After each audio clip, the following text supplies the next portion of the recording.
Le Huawei P20 Pro est arrivé sur le marché avec le premier triple capteur photo et a régné en main de maître sur 2018. Et puis le Mate 20 Pro est arrivé et a parfait les choses, toujours avec brio.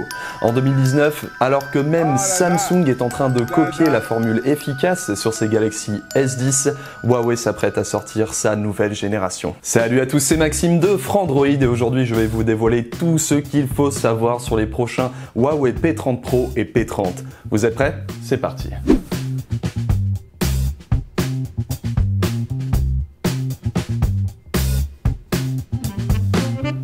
Rentrons directement dans le vif du sujet, on sait déjà ce que vous voulez savoir, mais qu'est-ce qui va changer niveau photo cette année? Eh bien sachez que le Huawei P30 Pro devrait être équipé de 4 capteurs photo, soit un de plus que l'année dernière. Sachez également qu'il devrait profiter d'un zoom x10 sans perte de qualité selon le constructeur, qui s'est pas gêné pour faire du petit teasing à base de photos de la Lune. Des fonctionnalités similaires à ce que nous connaissons déjà sur le Huawei Mate 20 Pro devraient également être intégrées, à savoir un capteur classique, un téléobjectif et un ultra grand angle. C'est une succession de 4 photos prises par Bruce Lee, Ocamien, c'est le vice-président de la division mobile, qui nous l'indique et nous montre la progression entre les différents capteurs. Le P30 classique devrait quant à lui continuer de profiter d'un triple capteur photo à l'arrière, mais nous n'avons pas encore eu l'occasion de le voir à l'œuvre et du coup nous ne connaissons pas ses configurations.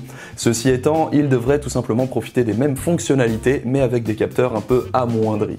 Côté esthétique, il semble que nous resterons dans la même continuité que la famille P20 et Mate 20. Le Roland Quant nous a déjà offert de nouvelles images du P30 Pro qui montrent bien que l'écran a des bords arrondis et un dos arrondi comme le Mate 20, mais continue d'être sur le même format que le P20 Pro. Fait intéressant, le 4e capteur photo à l'arrière se situerait en dessous du flash LED. Il pourrait s'agir d'ailleurs d'un capteur TOF. Pour ce qui est de l'avant, l'encoche rectangulaire disparaît au profit d'une encoche en forme de goutte d'eau. Ce que ça nous indique par contre, c'est que la reconnaissance faciale 3D ne devrait pas être à l'œuvre sur les P30 Pro et P30.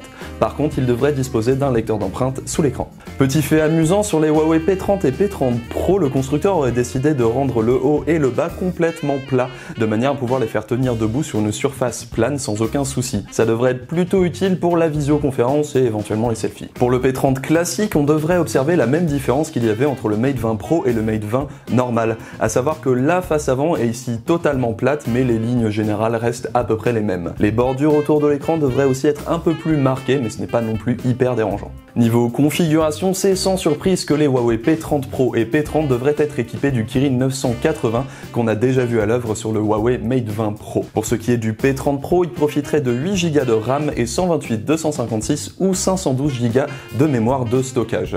Pour le Huawei P30, on descend à 6 Go de RAM et uniquement 128 Go de stockage en Europe. Pour en connaître les prix finaux, il va nous falloir attendre encore un tout petit peu. Huawei a déjà prévu sa conférence de présentation officielle des Huawei P30 et P30 Pro le 26 mars prochain à Paris. Bien sûr, la rédaction de Frandroid sera présente sur place et vous offrira toutes les infos en temps réel. Restez donc branchés et abonnez-vous sur la chaîne pour ne pas louper nos futurs tests des Huawei P30 et P30 Pro. N'hésitez pas également à nous dire en commentaire si vous attendez les grands rivaux des Galaxy S10. Et quant à moi, je vous fais des bisous et vous dis à bientôt sur Frandroid.